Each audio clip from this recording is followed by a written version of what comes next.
شرق سوريا ثم إلى حلب حيث أنهى فيها كلية الحقوق، فألمانيا محطته الأخيرة منذ العام 2000.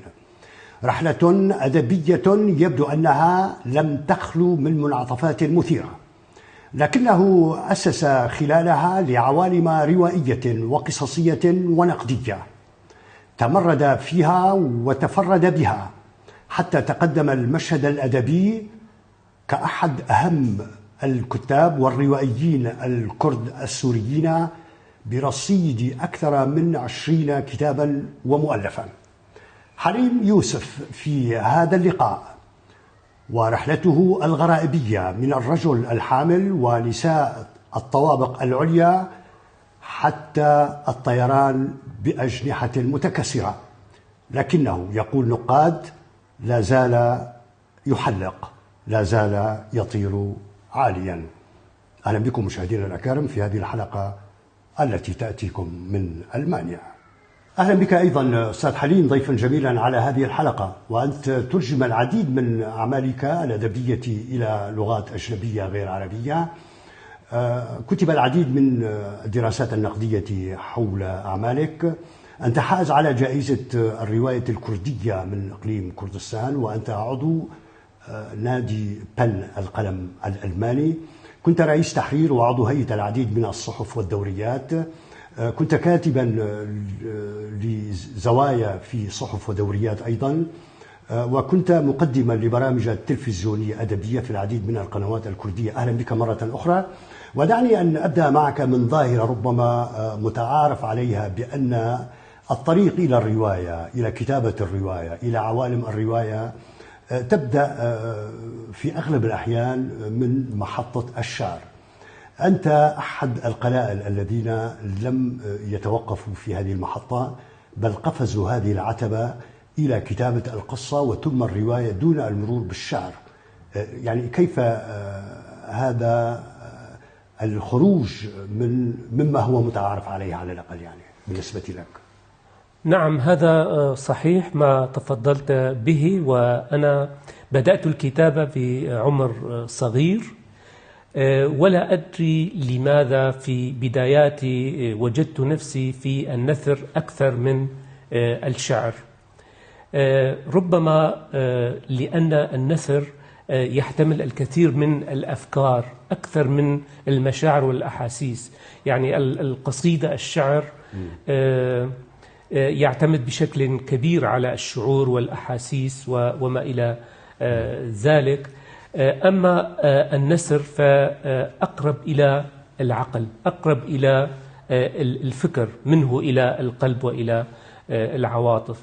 وأنا صغير كانت لدي أسئلة كثيرة، منها أسئلة وجودية مثل كل طفل، ومنها أسئلة تتعلق بالأوضاع التي ولدنا فيها والأوضاع التي كانت يعني سائدة وقت ذاك حولنا، دون أن يكون هناك أحد ليشرح لنا ماذا يجري بالضبط. مثلا أن تولد في مدينة صغيرة مثل عامودة، مدينة منسية مرمية على حدود دولة مثل تركيا، وتفصلك عن يعني عن أعمامك وعن عائلة، عن نصف عائلتك، عساكر وألغام وحدود غامضة، وكل من يتوجه إلى تلك الحدود يكون قد قرر الانتحار، لأن الحدود كانت كلمة تعني بمعنى الانتحار. تذكر جيدا أن أخي الكبير في أحد المرات كان يهدد أبي بعد شجار حدث بينهما قائلا: إن لم تنفذ لي كذا وكذا فسأتوجه إلى الحدود. سأتوجه إلى الحدود هذا يعني أنني سأنتحر، سأتوجه إلى حيث الألغام يعني بمعنى سيتوجه إلى القتل برصاص الجنود الأتراك الذين يعني يحرسون الحدود. تمام. وهناك المفارقة أن أبي كان قادما من فوق الخط، أو ما يسمى يعني بلغة الكرد هناك تركيا. فوق الخط هذا يعني فوق الخط هذا يعني ما بعد الحدود، ما بعد الخط الحديدي الفاصل بين الحدود السورية التركية. فنصف عائلتي كانت لا تزال هناك، وأنا كطفل لم أكن أفهم هذه القضايا السياسية والتاريخية الشائكة والمعقدة، فكانت لدي كثير من الأسئلة. الطفل هناك يولد وهو محاصر بأسئلة تضاف إلى الأسئلة الوجودية التي لدى أي طفل آخر، أسئلة سياسية وتاريخية واجتماعية وجغرافية. لم أكن يعني لم أستطع أن أعثر على أجوبة تقنعني حول هذه الأسئلة الكثيرة التي كانت تتزاحم في رأسي يعني الصغير. هل أفهم من حديثك بأنك يعني لجأت لسرد كل ذلك ما يحدث حولك في المنطقة وتحت الحدود وما بعد الحدود، لجأت إلى النثر، لجأت إلى القصة وإلى الرواية، لم تلجأ إلى الشعر. هل هذا يعني بأنك أردت أن تكون أكثر واقعيا وملصقا بالمعطيات على الأرض بدلا من أن تلجأ إلى الشعر الذي يعتبر وكأنه كتابة عمودية شاقولية إلى الأعلى بحيث أن تنفصل أحيانا عن الواقع، على عكس الكتابة القصصية أو الروائية التي تعد ربما إن صحت التسمية هي كتابة أفقية ملتصقة بالواقع؟ هل هذا هو المقصود يعني؟ التوجه إلى الكتابة كان أمرا عفويا، لم يكن قرارا يعني أن أتوجه إلى الكتابة، ولكن فيما بعد استطعت أن أفهم سبب لجوئي إلى النثر أكثر من الشعر، وهو تزاحم هذه الأسئلة التي لم أكن أجد لها أجوبة. فكنت أكتب ما يجول في خاطري، ما أحس به، ما أعيشه من غموض، خلينا نقول بين قوسين. وهذه الكتابات كانت يعني دون أن أدري، دون أن أخطط لذلك، كانت كتابات نثرية. وأتذكر أنني كنت في الصف في الثانوية في الصف 10 أو 11، وبشعبة علمي يعني بفرع علمي بثانوية أبي علاء المعري بعمودة. كانوا الثانويات في سوريا هناك فرع علمي وفرع أدبي حسب التخصصات يعني، فأنت كنت في الفرع العلمي بمعنى يعني. نعم، وهناك كنا حوالي شيء 30 طالب وكذا، وعمودة معروفة بكثرة يعني كتابها وشعراءها. من أبناء جيلي الذين كانوا يكتبون الشعر هناك كان يعني أكثر من 25 من أصل 30 طالب كانوا يكتبون الشعر. عمودة تعرف في شمال شرق سوريا بأنها عاصمة الفن والثقافة والأدب. نعم، ولا أدري لماذا أنني كنت الوحيد في الصف الذي أكتب القصص. وكان معلمنا لمادة اللغة العربية وقت ذاك الأستاذ جميل داري الشاعر يعني، وكان قد أصدر وقتها ديوان باسم السفر إلى عينيك بعد المنفى. جميل داري هو اسم شعري معروف في المنطقة أيضا. نعم، يعني سوريا وفي العالم العربي ربما يعني. لسوء حظ الأستاذ جميل أن طلابه جميعهم تقريبا كانوا يحاولون كتابة الشعر والقصة، وكان الأستاذ جميل يعني صدره رحبا لكل طلابه، وكان يقرأ هذه النتاجات بدقة ويصحح بالقلم الأحمر الأخطاء اللغوية والنحوية إلى آخره. فلا زلت يعني مستغربا لماذا توجهت على عكس كل أقراني إلى كتابة القصة القصيرة وليس إلى كتابة الشعر. لم تجد إجابة حتى الآن يعني لماذا أنت ذهبت إلى القصة ثم الرواية ولم تمر بالشعر؟ الإجابة الوحيدة التي يعني أو التفسير الوحيد الذي في بالي هو ما تطرقت إليه،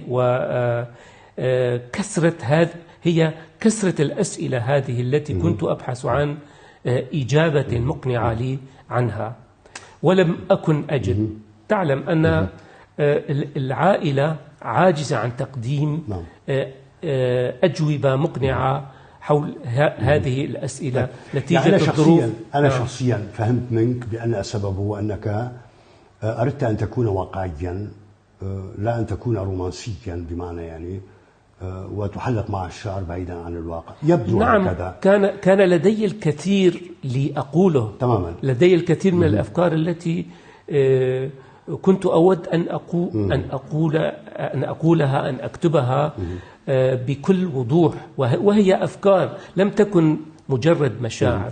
يعني كون الكتابة القصصية أو الروائية لديك هامش كبير للدخول في التفاصيل، على عكس القصيدة التي القصيدة عبارة عن صراخ عن شعور، وليس فيها مجال التفاصيل. ولا القصيدة لا تحتمل الكثير من الأفكار ومن السرد ولذلك الشاعر عندما لا يجد مساحة كافية في القصيدة للتعبير عما يريد يلجأ إلى العمل القصصي أو الروائي النثري بمعنى ينخرط في تفاصيل التفاصيل وبطريقة حرة، وليست هناك قيود كما في القصيدة كما تعلم. لكن دعني أن أنتقل معك إلى مسألة أخرى. حين كان يقال عن العرب، يعني بعض النقاد حين كانوا يقولون بأن الشعر هو ديوان العرب. طبعا العرب كغيرهم من شعوب المنطقة أيضا لشعوب المنطقة دواوينهم الشعرية. هل برأيك يعني بعد أن تراجع الشعر خاصة في العقود الأخيرة ولأسباب كثيرة ربما، بأن الديوان الرواية هو الذي صار كتاب العرب وكتاب غيرهم من الشعوب الأخرى في المنطقة؟ بمعنى هل الرواية سحبت البساط من تحت أقدام القصيدة الشعرية؟ أنا علاقتي مع الكتابة هي خارج هذه الأوضاع التي تسود يعني العالم وتسود المنطقة سواء العربية أو حول وضع الشعر ووضع الرواية في العالم وكذا. طبعا في كل العالم تراجع دور الشعر وقراء الشعر، يعني هذا يعني محيط قراء الشعر تقلص ليس في العالم العربي فقط ولكن في أوروبا أيضا. هناك القليل من القراء، وكذلك دور النشر الأوروبية تحجم عن نشر الدواوين الشعرية، وهذا الوضع لا يقتصر على المحيط العربي أو الكردي أو الشرقي، وإنما في كل العالم تراجع الشعر لصالح بروز أجناس أدبية أخرى. ولكن عندما بدأت بكتابة القصة ومن ثم كتابة الرواية لم يكن في بالي أن القراء يريدون الاطلاع على الكتابة النثرية، فلذلك سأتجه إلى كتابة النثر وأدير ظهري إلى كتابة الشعر، لأن الكتابة بالنسبة لي كانت ولا زالت شيء داخلي، يعني نداء من داخلي، نداء روحي أكثر ما يكون نداء له علاقة بالأجواء السائدة وبالقراء وبالآخرين. فأنا بدأت الكتابة نتيجة نداء داخلي، وكنت وقتها صغيرا، نداء داخلي من طفل صغير يود أن يفهم ما يجري حوله. يعني هكذا بدأت علاقتي مع الكتابة، واستمرت علاقتي مع الكتابة بهذه الطريقة. يعني وأنت لم تعرف بأن الشعر سيتراجع وأن الرواية هي التي ستسود، يعني سواء كان في العالم العربي أو حتى على المستوى العالمي. حتى وقتها عندما بدأت كتابة القصة كان سوق الشعر يعني مزدهرا. نعم كان مزدهرا، وكان أهم الأسماء التي كانت تتداولها الصحافة العربية وقت ذاك، الثقافية العربية قصدي، كان الشعراء لهم دور كبير، والدواوين الشعرية تقرأ على مستوى كبير. نحن نتحدث هنا عن فترة التسعينات تحديدا. نعم صح؟ نعم. طيب. أواخر الثمانينات وبداية التسعينات. تماما. الحديث عن العرب في الشعر والرواية وبقية الأجناس الأدبية ربما يعني يطرح سؤال حولكم أنتم كأدباء كرد في سوريا وفي العراق أيضا، كونهما بلدان عربيان وفيهما أكراد، إلى أين وصل الجدل الذي كان قائما ولا زال ربما حول هويتكم أنتم كأكراد من كتاب ممن يكتبون باللغة العربية؟ طبعا أنت أكثر مؤلفاتك هي باللغة الكردية، لكن أول مجموعتين قصصيتين كانتا باللغة العربية، وفيما بعد كتبت بالكردية وترجمت هذه الأعمال إلى العربية ولغات أخرى. إلى أين وصل هذا الجدل برأيك يعني حول هويتكم أنتم يعني كأكراد في الكتابة العربية؟ أعتقد أن هذا الجدل سيظل طالما هناك هذه الأوضاع الاستثنائية التي يعيش فيها الكرد في هذين البلدين، وأقصد سوريا والعراق، نتيجة المنع ومنع التعلم باللغة الكردية. وجدنا أن الأدب السوري منذ البدايات قد شهد بروز أسماء أدبية كردية كثيرة تكتب بالعربية، وهذه ظاهرة أراها طبيعية نتيجة الوضع الذي كان سائدا وقت ذاك في سوريا وإلى يومنا هذا بشكل أو بآخر. هناك سؤال مهم يتعلق بهوية هذا الأدب. تمام. وأنا من الناس الذين يميلون إلى فكرة أن الأدب ينتمي إلى اللغة التي يكتب بها.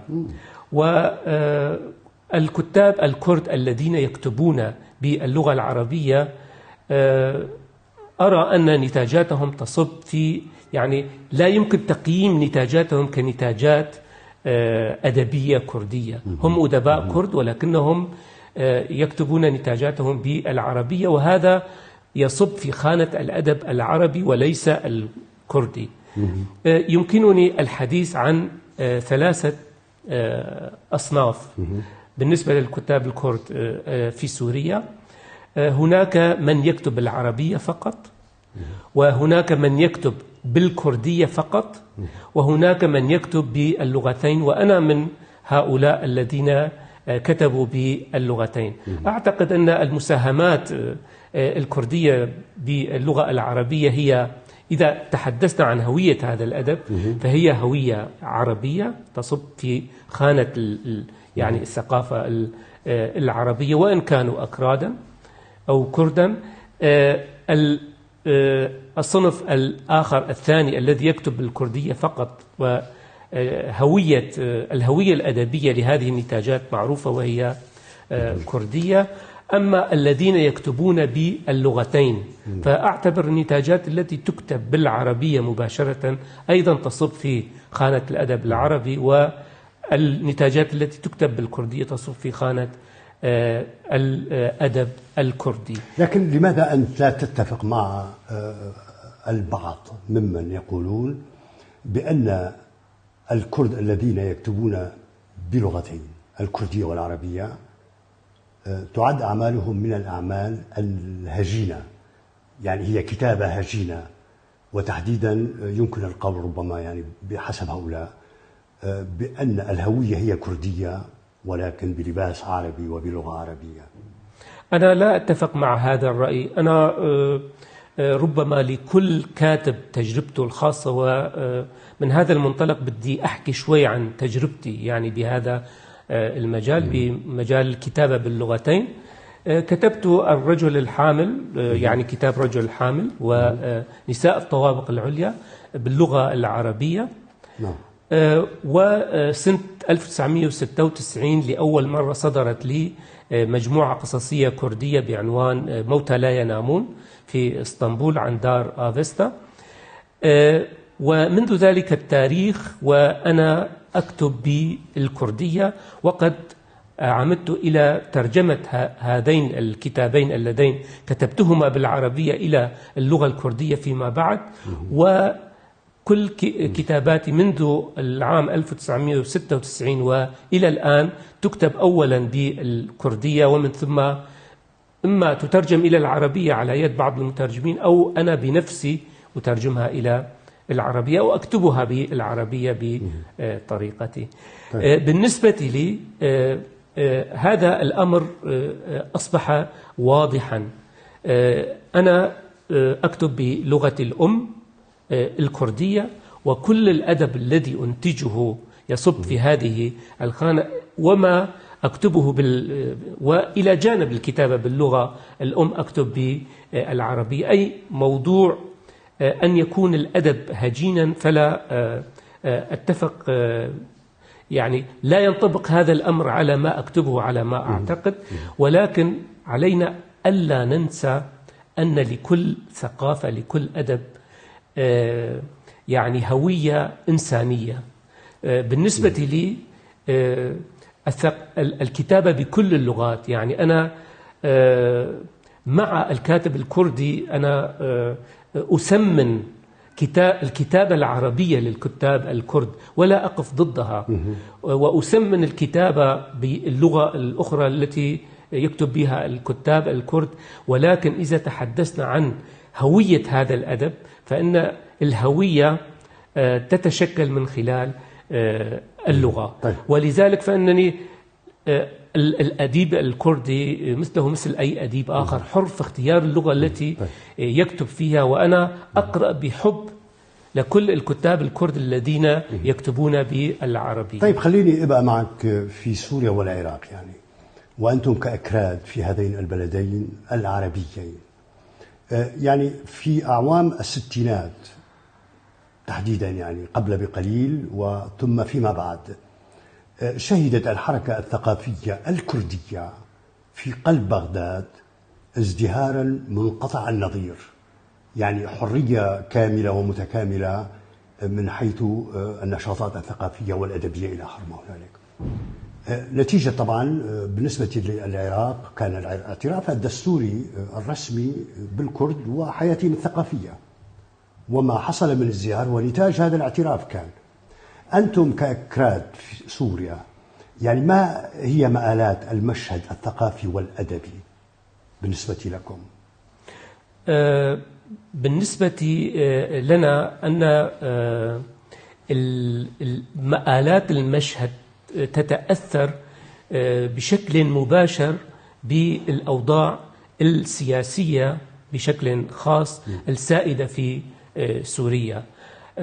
للعام 2011 يعني يمكن الحديث عن خصوصيات المشهد الكردي في ظل النظام الذي كان قائما دون أن يتزعزع للعام 2011، وأن تزعزع بشكل أو بآخر في العام 2004 بانتفاضة 12 آذار بقامشلو. كان هي بداية لمراحل أو لمرحلة سياسية أو انعطافة سياسية جديدة يمكن أن تشهدها سوريا. فلذلك هناك صلة مباشرة بين ما يجري في الساحة الثقافية والأوضاع السياسية السائدة. في ظل النظام معروف كيف كانت الأوضاع، والكتاب الكرد الذين يكتبون نتاجاتهم بالعربية وتطبع يعني هذه النتاجات مثل نتاجات أقرانهم من الكتاب العرب السوريين اللي كانوا موجودين هناك. بعد العام 2011 تغير المشهد شوي، وصارت يعني ما تسمى بالثورة السورية أو بالأزمة السورية أو بالأوضاع الجديدة اللي شهدتها أو الأحداث الجديدة اللي شهدتها سوريا بعد موضوع الربيع العربي. هنا يعني اختلطت الأمور ببعضها نتيجة الوضع السياسي والفوضى بين قوسين اللي شهدتها سوريا، والأدباء الكرد أو الذين يكتبون باللغتين المشهد الثقافي شهد أيضا اصطفافات مختلفة تابعة أو أن الاصطفافات السياسية السائدة أثرت على هذا الاصطفافات الموجودة بالساحة الثقافية الكردية، أي أن العلاقة بين المشهدين السياسي والثقافي الكردي كانت علاقة مباشرة، ولذلك يمكننا الحديث عن مرحلة جديدة بخصوص وضع اللغة الكردية، وضع الثقافة الكردية، وخاصة بعد 2012 وبعد نشوء الإدارة الذاتية في المناطق التي يعني في المناطق الكردية والمناطق الأخرى، وتدريس اللغة، تعليم اللغة الكردية في المدارس. وبرأيي أن هذه خطوة تاريخية وأهم خطوة تشهدها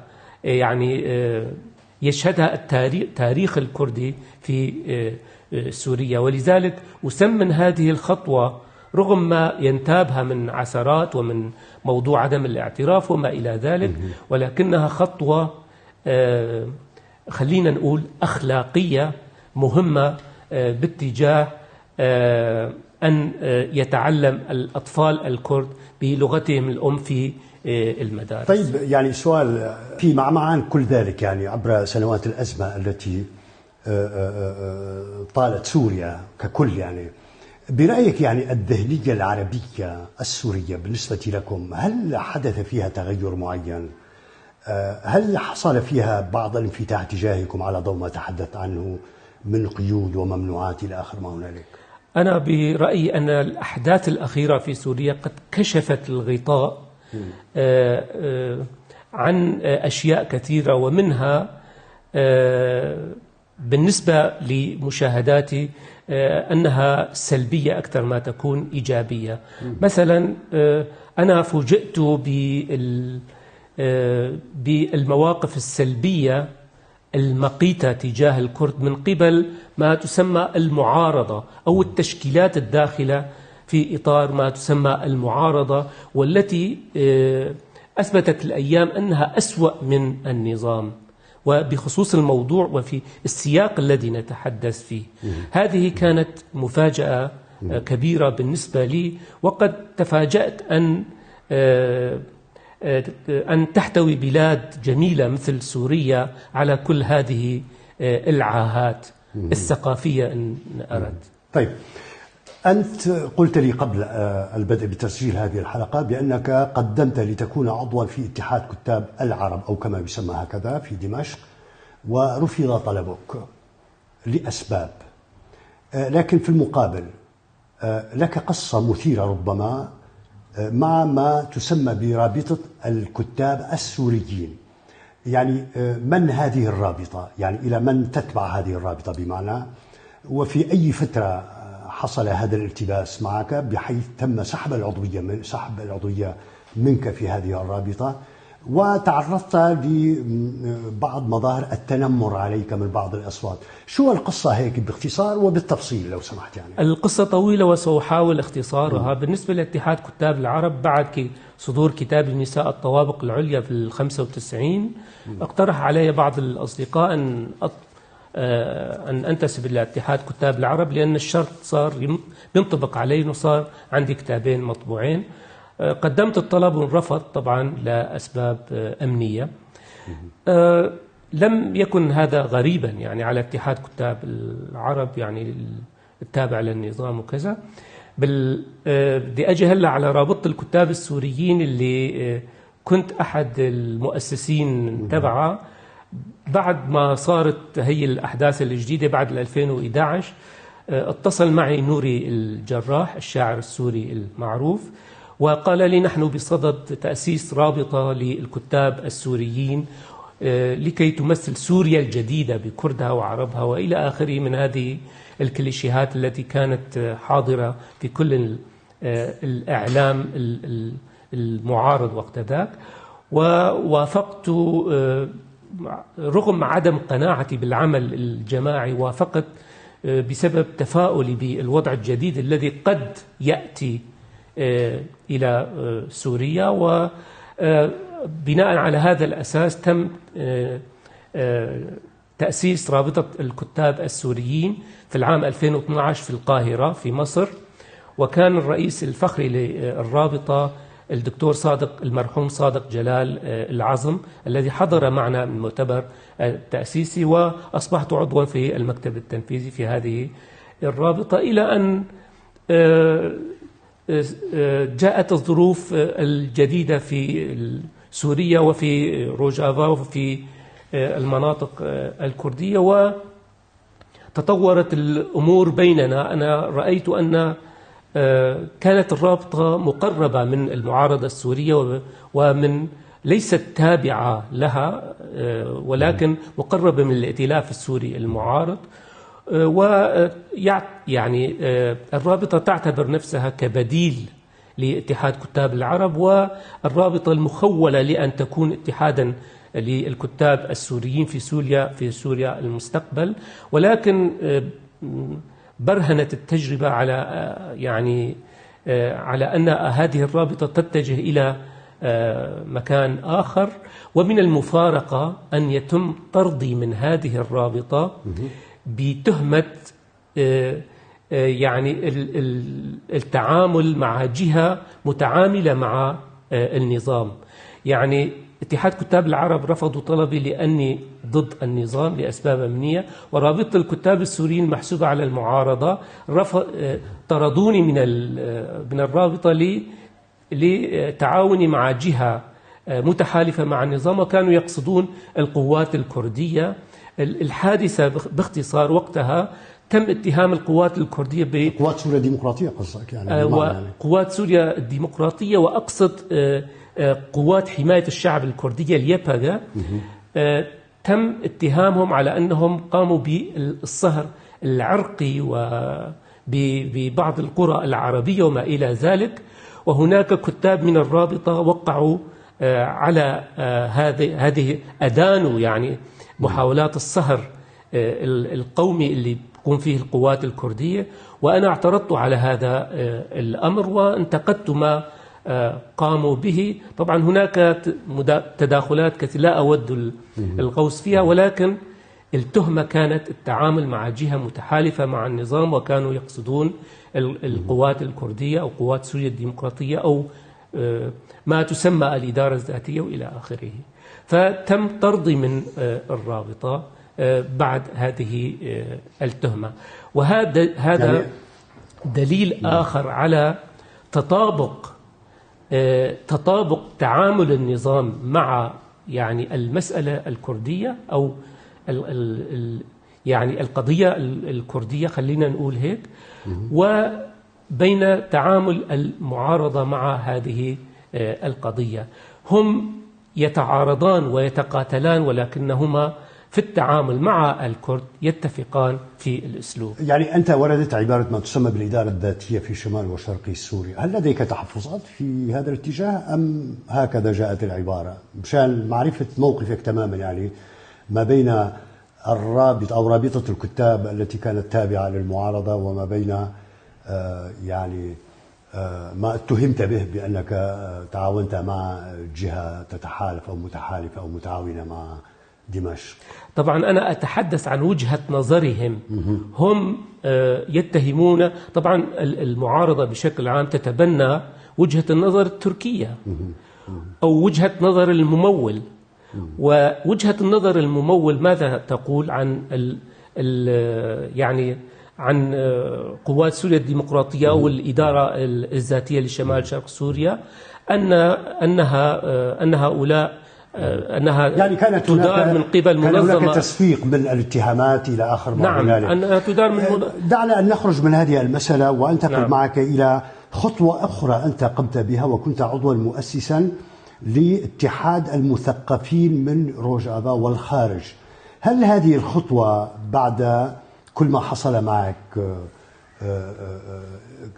يعني كانت خطوة بديلة بالنسبة لك، أم هي خطوة منفصلة لا علاقة لها بما تعرضت له من رفض من جانب اتحاد الكتاب العرب في دمشق ومن جانب ما تسمى برابطة الكتاب السوريين. طبعا أنا ككاتب كردي سوري لدي هوية مركبة كما تعلم، يعني هويتي الوطنية السورية وهويتي القومية الكردية. ما تحدثنا عنه يتعلق بالجانب الوطني السوري، يعني موضوع اتحاد الكتاب ورابطة الكتاب السوريين. والآن سؤالك يتعلق بهرركة واتحاد مثقفي روجافا كردستان. هذا المشروع كان مشروع ثقافي كردي، وحاولنا منذ البدايات، منذ 2012 كمثقفين أو ككتاب وأدباء، لسنا تابعين لأي جهة سياسية أو تنظيم سياسي، أن نقدم مشروعا ثقافيا كرديا يتعلق بهذه المنطقة، وهو أن نجمع هذه التشكيلات الثقافية الموجودة هناك تحت مظلة ثقافية واحدة. وقد كانت الخطوة الأولى بأن ننقل مركز هذا الاتحاد من الخارج، وقد أسسناه في العام 2004 بعد انتفاضة 12 آذار 2004. أسسناها في السويد منذ ذلك الوقت، وقررنا طالما أزيلت الضغوطات الأمنية التي كانت تمارس من قبل النظام على العمل الثقافي الكردي، فقررنا أن ننتقل إلى هناك، ننقل المركز إلى هناك. وتم تكليف الشاعر الكردي المعروف أحمد حسيني لكي ويذهب إلى هناك ويدير هذا المشروع.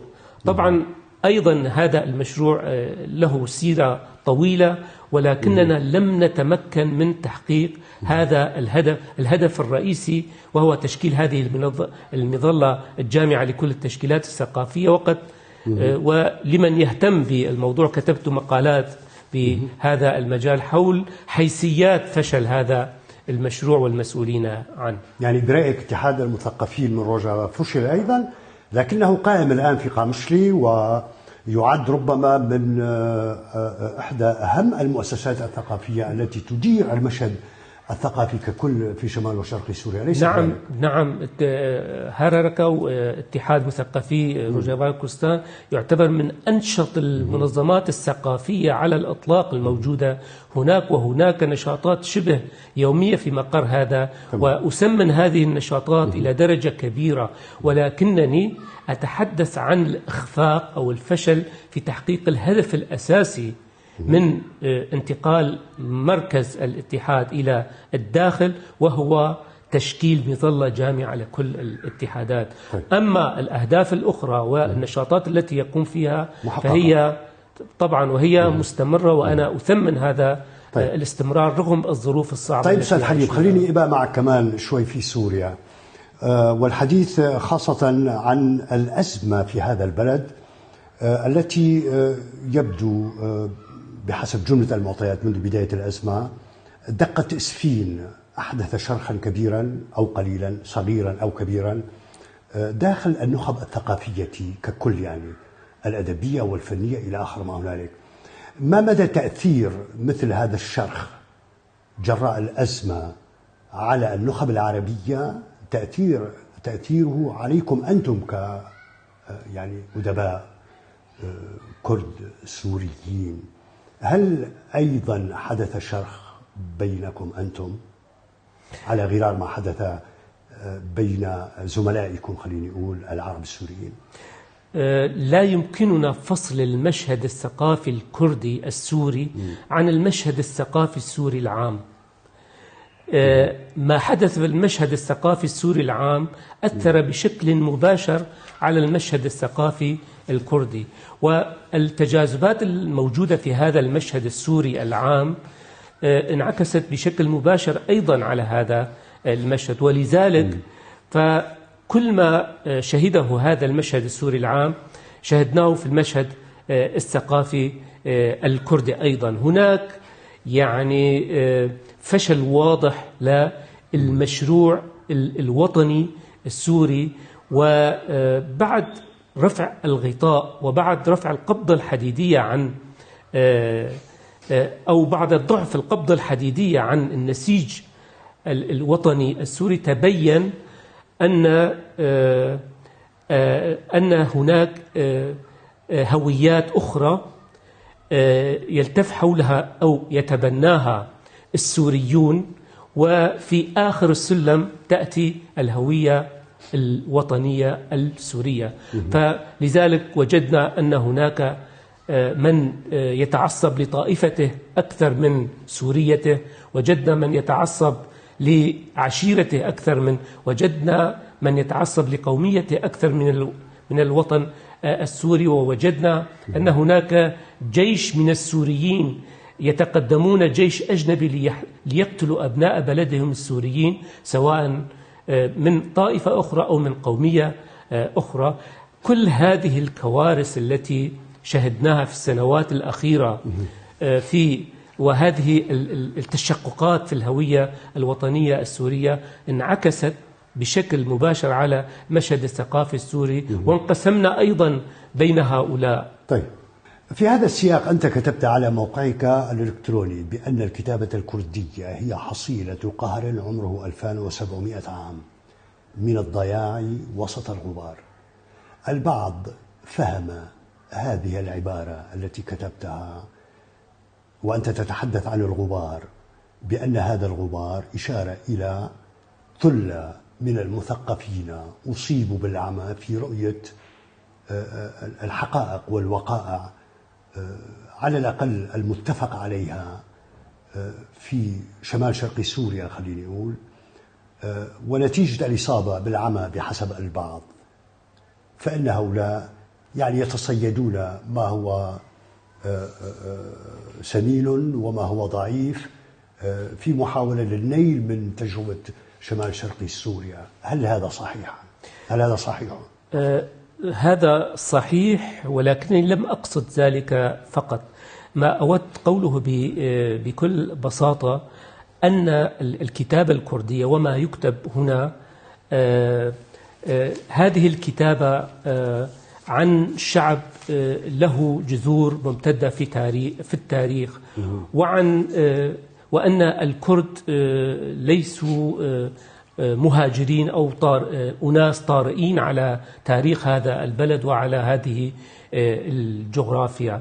فهنا الغبار الذي أتحدث عنه هو غبار القمع، غبار الظلم، غبار عدم الفهم، غبار الضياع الذي يعاني منه البعض وهم يتنكرون لأبسط قواعد حقوق الإنسان، وهو أن يكتب الإنسان أن يتعلم لغته ويكتب بلغته ويعبر عما يعاني بلغته الأم. هكذا بكل بساطة. فأنا أردت هنا أن أجمع كل هؤلاء الذين يعانون، خلينا نقول، من الغموض في تناول المسألة الكردية من خلال إنكار اللغة الكردية وإنكار وجود الشعب الكردي كشعب، أو إنكار الوطن الكردي وأسمي هنا كردستان. وهذه الحقائق التاريخية البسيطة يمكن تقبلها ويمكن فهمها بكل سهولة وبكل بساطة. وهناك النموذج الأوروبي أمام أعيننا، استطاعوا تقبل بعضهم واستطاعوا تقبل لغاتهم وأوطانهم وأسمائهم، واستطاعوا أن يتعايشوا جنبا إلى جنب وأن يخلقوا حياة مقبولة إلى حد ما. فلماذا لا نكون مثلهم؟ ما الذي ينقصنا لكي نتناحر وننكر لغات البعض وإلى آخره؟ طيب. فأنا أتحدث عن مجموعة هاي العوامل اللي بتشكل الغبار الذي يشمل الجميع بمعنى. نعم. تاريخيا وراهنا. لو أعود معك أستاذ حليم إلى البدايات، أعمالك القصصية الأولى أعتقد كان الرجل الحامل في العام 1991. صحيح. وبعده نساء الطوابق العليا في العام 95. ما قصة وحيثيات ما أشبه بالضجة التي أحدثتها حينذاك، خاصة في مدينة عمودة ومناطقها؟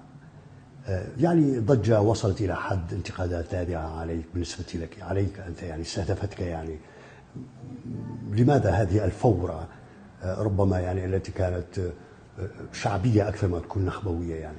صحيح. أنا أصدرت وأنا في سوريا 4 كتب، ولكل كتاب حكاية خاصة. بخصوص صدور كتابي الأول الرجل الحامل، هو الكتاب الوحيد الذي حصلت فيه على إذن من تعرف بوزارة الإعلام السورية أو قسم الرقابة في وزارة الإعلام السورية. حصلت على موافقة التداول، وهو الكتاب الأول والأخير الذي حصلت فيه على موافقة التداول في سوريا، وبعدها منعت كل كتبي واضطررت إلى طباعتها إما سرا في سوريا وكنت أكتب عليها لبنان أو قبرص أو إلى آخره، أو أطبع خارج سوريا. عندما طبعت الرجل الحامل كنت يعني مثل كل الكتاب الأكراد الذين يحسبون حسابا للسلطة وللمخابرات وإلى آخره. ما فوجئت به أنني هجمت قبل تساؤلات المخابرات أو كذا من شخوص قصصي أنفسهم الذين كتبت، من أبطال قصصي الذين كتبت عنهم، وقد تعرضت إلى يعني اعتداءات شخصية جسدية في عمودة بعد صدور الكتاب بقليل. طبعا هذا الأمر يعود إلى خطأ مني وأعترف بذلك وأعتذر عن ذلك، لأني لم أغير أسماء بعض الشخصيات الطريفة التي كتبت عنها، وكان هذا خطأ طبعا غير مقصود. يعني أنا بوقت لما أصدرت الكتاب يعني قلت لحالي يعني الأكراد مثل العرب لا يقرؤون الكتب، وسيمر كتابي بطريقة أني أستفيد من هاي النكهة الشعبية لهذه الأسماء التي أستخدمها في قصصي، وسيمر الأمر مرور الكرام لأنهم في كل الأحوال لا يقرؤون. إلا أن الأمر كان غير ذلك، وتعرضت إلى غير هيك بدءا من الكتاب الثاني من نساء الطوابق العليا تعرضت إلى استدعاءات المخابرات ومضايقات السلطة، وهذه أيضا قصة لا أريد أن أتوقف عندها. وروايتي الأولى والأخيرة والكتاب الأخير الذي أصدرته وأنا داخل سوريا كان سوبارتو، وهذه لها حكاية مختلفة أيضا، لها علاقة بالجانبين، بالجانب الشعبي وبجانب السلطة، وموضوع المنع والطباعة في لبنان، ومن ثم إدخال هذه الكتب عن طريق التهريب إلى سوريا وإلى آخره. يعني فيني أسمي نقطتين. يعني النقطة الأولى أنه كتبي كانت ممنوعة في سوريا، وكنت يعني ما قدرت أجيب موافقة التداول من قسم الرقابة بوزارة الإعلام، ولذلك تعرضت لمضايقات بعد صدور هذه الكتب من جانب السلطة. ومن جانب الشعبي كنت أكتب بكل وضوح عن الظواهر الاجتماعية اللي كنت عم بشوفها وعم بعيشها، وهذا الشيء كتير يعني كان صعب، وتعرضت لمضايقات ولاعتداءات نتيجة هذه المواقف أو هذه الكتابة المباشرة عنه. سوبارتو هو عملك يعني باكورة عملك الروائية. نعم.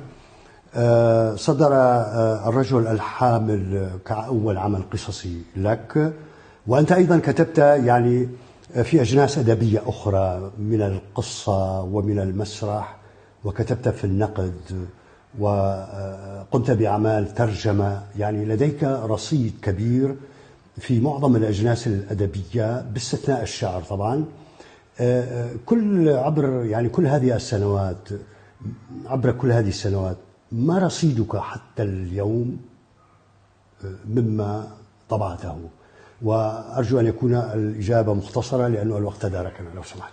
نعم، أنا طبعا من محبي الأدب، وأنا لا علاقة كتابية لي بالشعر، ولكنني قارئ للشعر. نعم.